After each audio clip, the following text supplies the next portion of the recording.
Hey everybody, Daddy back again with another thrilling installment of Dad Builds. And this week I am joined by none other than the nearly unanimously voted best team in the draft, Jace. Jace, you want to say hello? That's me, yes. Best drafter, worst player. You can only have one or the other, right? You can't have both titles. No. Me and Tay were the dream team. I draft and he plays, and then he is already undefeated. So Yeah. he gets it all one day. Not this season. Okay, this is not the season for Tay. But That's anyways, right. I digress. Goddamn. We had a struggle trying to get this recording set up, but we finally did. So better late than never. So big matchup this week, or last week, I guess, versus Mono. So Mono has a team full of support mons and weather control. So do you want to say anything about Mono's team real quick before we dig into it? Yeah, I like this team a lot. I think Beartic is a really strong choice on Rain this generation, and being able to tear it into water, but then also just being an ice type with good stats. It got super buffed by Terra. I like that this team has like the Pelipper and the Beartic and the Golduck that are pretty clear rain guys, and then a few other guys that benefit from it. Tink and Amoonguss losing their fire weaknesses, Raichu redirecting the electric moves, and Sableye being a prankster setter. But really, like, the team can function well outside of rain, so in prep we had to consider the team not just as a Golduck Beartic sweeping situation, but also holistically. Yeah, definitely a couple scary fake out mons here. Raichu, just really fast, good support. Tinkaton hits hard with that Gigaton hammer and also runs fake out. I don't have a fake out on my team, so that was a little scary. And then Amoonguss was something that I felt very threatened by this week. I was like really nervous about Spore and Rage Powder redirection. So even with the three grass types and the overcoat. So we did go with two grass types, an overcoat, and then also Terra Grass on Slowking, just so that I couldn't get slept. Trick Room looked nice this week, and so did setting up Titan with Chilly Reception. So the Slowking is something that I felt was going to be really, really strong versus Mono this week. So we also have the Covert Cloak so that it couldn't be faked out. This thing was my plan to lead all along. How did you feel about the Slowking, Jace?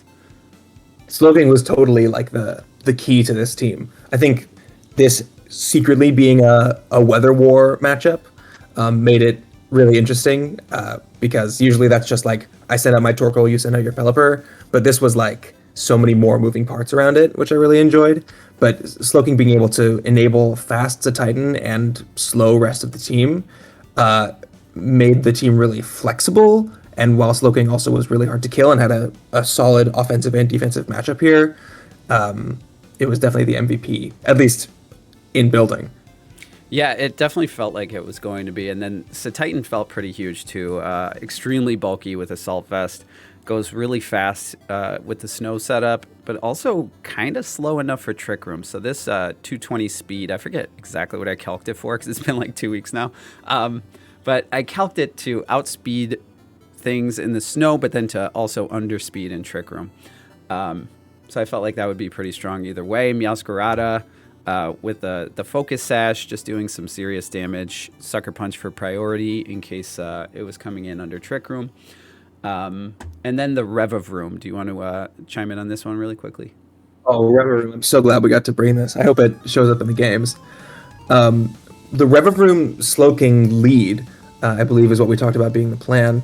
Potentially also doing like a Slowking with one of the fast guys or with Beartic. But with Revavroom, you can spin out to be slow and then have speed control in Trick Room, or you can, taunt Haze, just do damage as Slowking pivots out with Chilly Reception, and then it has a really good offensive coverage to complement the Titan with its Bolt Beam. So it just was really perfectly positioned here to take advantage of whatever Slowking was going to do and allow you to lead the same thing multiple games in a row, but have a totally different game plan from that lead. Yeah, Spin Out felt very strong this week. Even though there was a lot of steel resistances on the other team, just that ability to slow this thing down. the move pool with Taunt and Haze felt really nice. Taunt for the Sableye, or maybe even to stop a Tailwind from Pelipper felt good. Haze to shut down anything that tries to set up felt good. And then Dragapult with the Choice Scarf, kind of a strange bring here, but this outspeeds basically everything. So just, heavy hitter here with Draco Meteor, Shadow Ball for the stab moves, and then Thunder to take out some of those pesky water types. Will-O-Wisp as a potential support. So yeah, just hyper fast Dragapult here, felt pretty good. And then Appleton as another way to deal with Amoonguss, especially in Trick Room. So slow but 4 speed to potentially outspeed Amoonguss outside of Trick Room. And then we went with a slightly more offensive set here with Apple Acid and Draco Meteor, rather than the body press and leftovers set. Do you have anything to say about the Appleton? Yeah, I think it's a really cool set. One thing I want to point out is the potential for Haze on the Revavroom plus the Draco Meteor, and Slowking can even like Chilly Reception out after Trick Room to get an Appleton, and then you use Appleton and Revavroom in Trick Room, and then finish it off with Satitan in the snow out of Trick Room. Could have been a version of the team. But the offensive coverage from this guy actually just looked really, really solid. Appleton is super duper hard for them to kill, with the Grass, Terra, and Thick Fat. Really the only thing that would do meaningful damage into that would be the Scyther, which we weren't sure was going to come, and maybe like an Amoonguss Sludge Bomb or Pollen Puff or something. And so just being able to like tank hits and dish out big damage in return, especially with Apple Acid. I think this team was really structured around setting up speed control one way with Slowking, and then potentially having options in the back to be able to take advantage of whatever the situation was when that was over. So like even after the snow goes down, if Satitan dies, well now, okay, we've got Slowking and Revavroom were slow. Well, then we have Choice Scarf Dragapult to even maintain the speed advantage after that. And same with we set up the Trick Room with Revavroom and Appleton, but then in the back we have Meowscarada or Dragapult, so that even after the Trick Room ends, if Mono's able to stall it out, we still have the speed advantage. Yeah, really targeting the extreme ends of the speed tiers in this matchup felt good, either going hyper fast or hyper slow. It felt like the flexibility felt really interesting, and maybe we'll see it play out during the matches here. So here's the team Mono brought.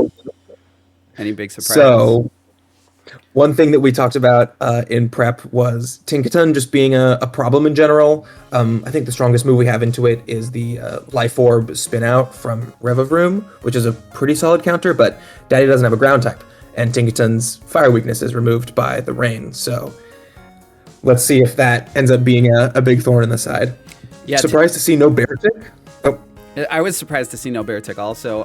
Tinkaton is something that I remember talking about this, like, this thing's going to be a problem. I don't really have any amazing tools to deal with it, but I don't think it's going to steamroll me, right? It kind of felt like that when we were done with the prep, so.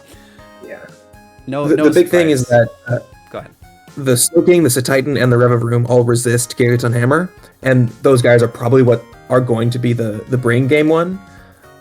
So I think that was the idea, was worst case scenario, Tinkaton's going to be doing some like supportive stuff, but if we can set the right speed control, then it's probably going to be not oppressive, at least. Yeah, so let's jump in here and see how things go. Yeah. I'm excited to see this Scyther and Primeape situation as well. Okay.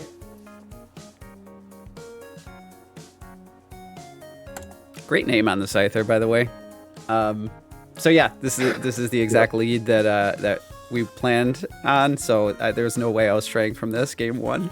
This felt really strong. So here we go. So here I think we're pretty clearly going to see the benefit of Covert Cloak. Pounce. Oh, just going for the double up. Yeah, not nearly enough. Huge. Let's go, Revavroom. Game one. Knockout on that Tinkaton. Yeah, like we were saying, the that Tinkerton is going to be annoying, but with the right positioning, a strong physical attack is just going to delete it from existence. And now you've got -2 speed on Rev, you've got the speed control from Slowking. This is looking supremely nice. Yeah, and this is where the Life Orb came into play. So we were kind of debating what item to put on the Revavroom because it has 2 support moves. So it's kind of like, do we just put a resist berry on it? Do we put a heal berry? You know, what do we put? So Life Orb paid off here because I believe without Life Orb it would not have killed. Oh yeah. Okay, cool. Pelipper comes out. Worth noting here that Mono now knows that this is a covert cloak on the. Oh, and another kill for Revavroom. Let's go. And oh man, okay, this is a gnarly game. Yeah, that's an unfortunate miss for Mono because that probably would have killed. It would have killed from 80? Yeah, Revavroom already took 2 chips of Life Orb damage, and its special defense is pretty low. So I think Hydro Pump in the Rain probably would have killed. I didn't calc it, to be honest, but... Yeah. That would be a mixed bag, because it would have allowed us to bring out the Terra Electric Titan. I'm assuming that was in the back. Oh, kill number 3 for the car. Holy shit. The Toxic Car kind of steamrolls his first match. Does go down to There Gold goes Duck. that. We don't see Life Orb. So the Gold Duck might be spectacles, might have something else going on. Okay, so you reveal the Terra right away to live the potential Ice Beam at Sash. Oh, didn't matter. Yeah, so that was an interesting play. Sorry, go ahead. probably didn't need to Terra there. Not sure why I did, to be honest, just to survive. But probably wasn't necessary to survive anyway. Yeah, I did the exact same thing. In my first game of the season, I revealed Terra on my critical Giraffe rig, and that allowed my opponent to expertly play around it when I totally didn't need to reveal it. I think that's going to be a huge part of this gen, is deciding when you need to reveal your Terra, especially in game 1 and game 2 of a 3-game set. Yeah, absolutely. So thoughts about the first game? A huge dub. Trick Room looking really, really strong with that lead. I don't see what option they have to prevent Trick Room. Did Sableye get Trick Room this generation? No, I don't believe so. Okay, because some random stuff did, Spiritomb, Driftblim, Hatchram. So I don't really see any way for them to prevent it besides maybe a final Gambit double up with the Primeape. But that looked like a super duper dominant game 1, especially for the old Mr. Carr. Did you have a Titan in the back there, game 1? And it was so long ago, to be honest, I don't remember. Yeah. It was either Titan or Dragapult. I see. So not sure. If it had been one of the fast guys, it might have gotten a little hairy. But I think the Apple Pie was pretty well positioned there as well, having removed the Scyther and the Tinkerton. I think it probably had a good matchup at the Golduck. Yeah, especially with the Grass Terra, it's not dying, right? Especially with Recover. So I felt pretty confident there. All right, so let's see what you lead game 2. Cool. If it ain't broke, don't break it. It's back. All right, so Sableye does come out here and the Pelipper. Interesting. Okay, so there's Quash Pressure, there's Fake Out Pressure. Oh, it's the screens. Oh, yeah, that would have killed last game. So it would have killed last game, right? If it didn't miss. Taunt, yeah, that makes sense. So the tricky thing here, though, is that Revavroom is probably faster than both of these opponents now, because it didn't go for the spin. Yeah. Yeah. I think that taunt was helpful, just not knowing what the hell the Sableye's carrying, but yeah, there you go. Yeah, at the same time, there's the big downside there of Revavroom not being able to do anything the next turn, right? We see the Cobra Cloak being helpful in avoiding any potential Hurricane confusions. Okay, good protect from Mono, stalling out the Trick Room. Yeah, well, we see that you're splitting your damage, which I think is definitely how I would run this as well. Sableye really not exerting any pressure. Surprised that the Sableye isn't switching out, but I guess Mono's saying, just I'm going to get some damage off. Oh, man. Wow, interesting switch. Oh, but the miss. So that's just karma, Yeah. Mono missed one last game, I missed one this game. That's the way it goes. Yeah. Yeah. Okay, so positioning right now, I wonder what Mono's going for in the back. Well, He's gotten himself out of Trick Room. Now this is where Regenerator on Slowking may have been an interesting bring. Okay, you've picked up a kill. Golduck is low, Pelipper's low.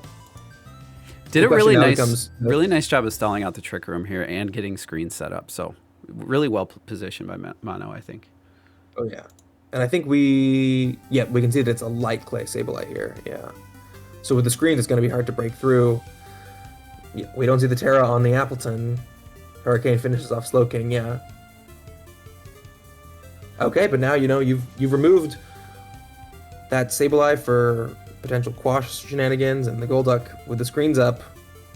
Okay, so a Terra Electric here is going to let you resist the Gigaton Hammer. Ooh, that's a big crit. Huge crit. And the Hurricane removes Appleton. So did Appleton have Protect? Appleton did have Protect. That definitely would have been a turn to Protect. I think a Protect on Appleton there seals the game. Yeah, I think that's a bit of a misplay on my end too. The crit hurts, but what can you do? Yeah. I suppose you were going for... So you want to pause for a second? Mm-hmm.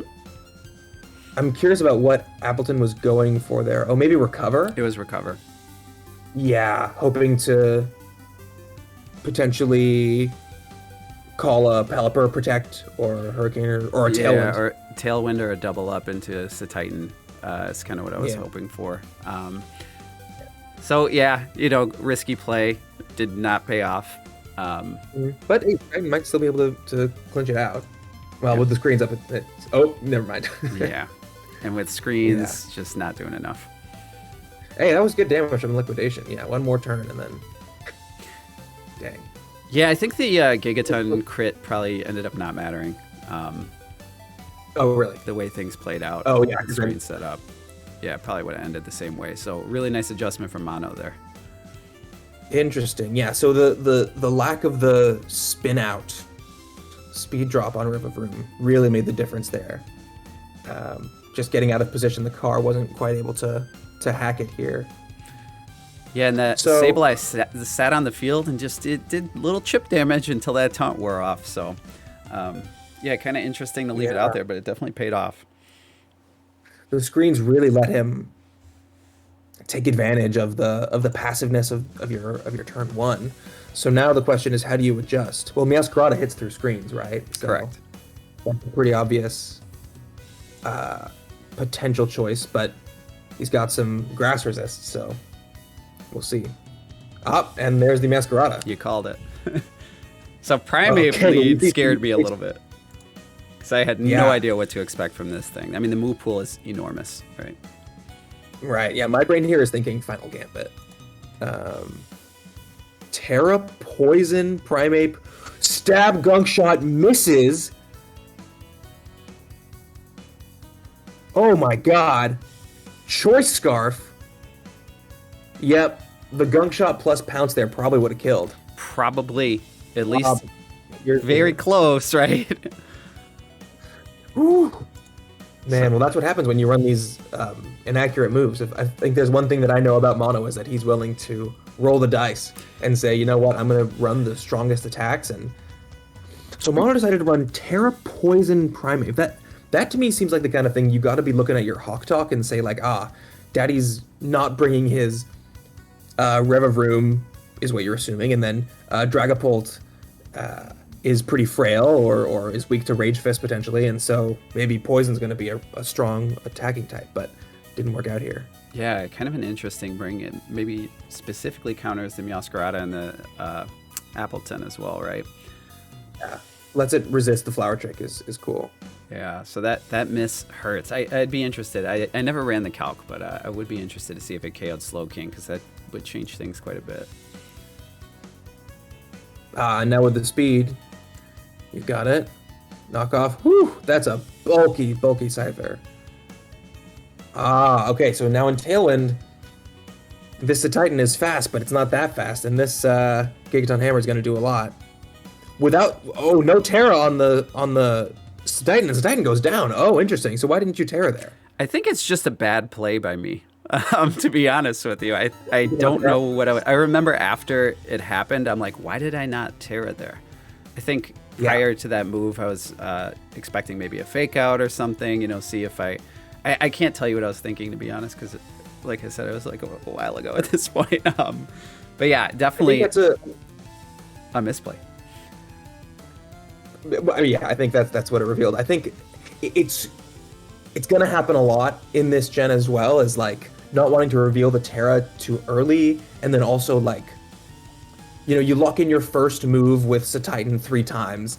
You're like, okay, I'm going for whatever, Terra Blast or Liquidation or Icicle Crash, and then you're like deciding with Masquerada, you hit cancel a couple times, and then when you eventually lock it in, you forget to click the Terra button. That was me in my week 2 versus Sly. My game plan totally revolved around like a Terrafire Mudsdale to resist grass move from Scovillain, and I just forgot to Terra, and then I took 60% and put myself in a much worse position than I could have been in. So I think this generation more than last generation, like playing slowly, making sure you're like just checking the right box Terra, making sure you're not attacking the Tatsugiri slot, making sure you're attacking the Tontozo, stuff like that is going to be really, really relevant. Yeah, definitely. So it's an adjustment period. So I'm getting a little nervous at this point. This Tailwind's kind of scaring me here. Yeah, but he doesn't have the Gigaton Hammer pressure next turn. Oh, and this Dragapult's going to be doing some shocking here. Whew. Oh, man. Oh, but you live with the Terra. Okay, that's huge. Doesn't quite get the knockout. And you see, I think I must have done something wrong in the speed calcs, because I was convinced that with Scarf, I was still outspeeding these things in Tailwind. But I don't know. I was certain that I would be faster. I must have made some huge error in my calcs. I don't know. Yeah, so this is looking tricky. So really, really good play from Mono, I think, to preserve the information of the Tailwind Scyther until this point in the game. I think he correctly assessed that Scyther was looking good into this matchup, and Revavroom was a good answer, as was the Titan, but we see, those guys didn't end up coming to the game. Right. Man, Meowscarada not really able to do much here, but the switch out here. Oh, but the Sucker Punch is huge! And then, oh, wow, rare that you see a Meowscarada live any strong hit, let alone that Gigaton Hammer. But I guess this we knocked off the Life Orb, right? So I think that's pretty huge. That saved me right there. And Meowscarada's pretty frail, but it's not as frail as you might think. You know, it's got the starter HP stat, right? So really excited to see the pace and see how much investment Tinkerton has. So now looking much, much, much better. Flower Trick, getting the damage. Play Rough goes into Slowking, so you may get one more turn. Oh, the double up to prevent the Trick Room, maybe? I'm not sure what the expectation was there. Yeah, I would think removing the Meowscarada. He knows that Dragapult's in the back, so I was a little surprised by that too. Yeah, I mean, if he didn't do that, best thing Slowking is doing here is a rain-boosted Hydro Pump into Tinkaton, which it's hard to say if that would kill, because Tinkaton has pretty good special defense, and if this is an AV, have we seen... well, we knocked off the Life Orb, so there's no item anymore. Right. I can't remember if I hit it with Hydro Pump in game 1. But yeah, regardless, it would probably be close. No, you killed it with a spin out. And we see the Thunder reveal. So this is going to be, okay, yeah. I think a Flower Trick does a little bit more. I'm assuming that knockoff was aimed for the Pelipper. So, yeah, Flower Trick did do slightly more, I believe. Would it do 24 or something like that? 22. 22. Okay, so this could be a roll. Knockoff did 28 the first time. Yeah. So I think this last turn it was a bit of a misplay to go for the knockoff there. Thunder's killing. There's no way that they're removing the Pulse unless Tinkaton gets Sucker Punch or something, but man, such a close game. That one had me on the edge of my seat. That was a wild batch. Yeah. So that Thunder from Pult being good prep, I think you got to hand it to Mono here. This matchup was pretty I think it was pretty in the favor of Philadelphia Ash Whoopers. Um, and Mono definitely came to play. He brought a really interesting set of mons, especially game 3, leaning into the Primeape and the Scyther. You look at the HP, and that one gunk shot miss was enough to spell the difference. Yeah, I'll have to check the calc on that one, but game 3 definitely could have gone either way. Really nice adjustment after game 1, which was kind of an ass whooping. And then Mono came back and beat me game 2, and then maybe even should have beat me game 3 if that gunk shot hits. Yeah, I think if you Terra the Titan there, it would have definitely been a different game as well. Yeah, definitely. I've learned a few things in these last couple weeks about the new meta. I see, especially doing these replays, I think it's really cool because I get to see some of the mistakes that I made and try to fix that moving forward. So here is Mono's paste. So the Primeape is pretty surprising here, wouldn't you say?